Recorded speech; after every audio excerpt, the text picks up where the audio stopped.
Now, I've always been a little bit of a dysfunctional weirdo. That's something that is not lost on me, and Batman has always been someone I've seen sort of as a role model, someone I look up to, someone I want to be like, someone I'm sure the US government would not want me to be like, since he does beat people up and wear a mask. But what I mean by that is his level of courage and what he's willing to push through, his persistence in pretty much every version.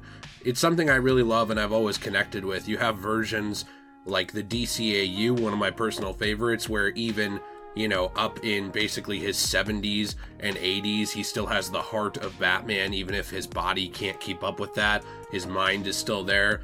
All the way to the Arkham games, where you're seeing him pretty much in his prime, kicking ass. And what's interesting to me is that a common thread for all of that has been Kevin Conroy. Now, unfortunately and very tragically, Kevin Conroy recently did pass away, and it hit me very, very hard personally, not just because of my connection to this character, but also because he died of a very similar illness to what took the life of my own father. So for me, it's unfortunately been a common thread that men in my life that I do look up to, such as Kevin Conroy, or my father, or even Chadwick Boseman, they all pass of very similar things. It hits me very, very hard. And so when new information or information I don't know about these people comes to light, it's something that's very fascinating to me. Now, I believe over a year ago, there was actually an interview done with Kevin Conroy and Popcorn and Shield. This was actually also posted on the YouTube channel of Warner Bros. Entertainment. It's called Kevin Conroy and Bruce Timm on Batman the Animated Series, extended interview, Popcorn and Shield. I'm going to leave the link to that in the description down below, but it's something I never actually saw, and for some reason it's something that a lot of different websites have been picking up on in the past few days and making stories about. For example, both Fandom Wire and Slash Film were talking about this, I believe, on February 9th. And it's some interesting comments from Kevin Conroy on actually voicing Batman. He talked a lot about the collaborative nature of something like Batman the Animated Series, and how you would essentially bounce off of other actors, such as his work with Mark Hamill, and then the difference between that and the Batman Arkham games.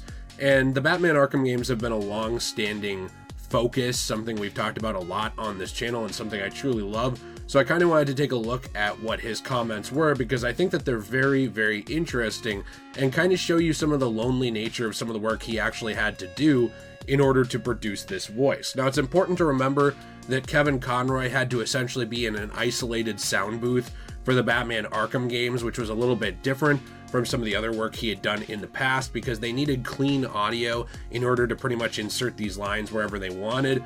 And of course, he didn't have all of the storyboards or anything like that right in front of him. He was pretty much going off of written or vocal instructions from the people around him on what to put into the voice at that point of time. One very interesting quote that kind of encapsulated this very lonely, isolated sound recording session was, "You do 4 hours a day alone, in a booth, in a vacuum, creating the character, keeping the character's voice alive, and then creating the situation for each line. And then they want it 3 times, you know, give it to us angry.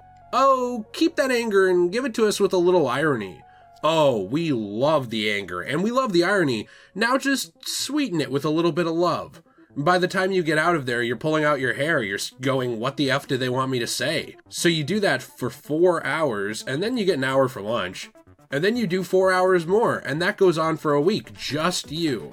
And I thought this was interesting because I'm sure that a lot of, you know, people who've worked in sound and who are far better at sound work than I am will know that this is the case, but I don't think it's something that a lot of us really think about with the performance that someone like Kevin Conroy gives. I think a lot of times the idea in the head of fandom is pretty much like this actor who's larger than life goes into the studio. They're sitting there, you know, everybody's looking at them and they just deliver this line and it's perfect and they're like, great job, you're good. But there's a lot more that goes into it than that, and it does seem very draining. You know, I think a lot of people don't empathize with voice work and they think it's easy, but it's really not. Kevin Conroy actually had basically done over 37,000 lines of dialogue over 2 years for just Arkham Knight, which was necessary to accommodate how the video game naturally adjusts the central character to the player's experience. This is something that Slash Film actually documented. And although every installment has a set of cinematic cutscenes, Batman also interacts with his environment as the player moves through a dense, free-roaming world. But I do think that it's very, very interesting how he went on to talk about this as well. And he talked about the experience of actually building that game, saying it takes years to build the game just to keep the character fresh and to stay awake. It's not why you become an actor, to be honest, but it's a fascinating challenge to have.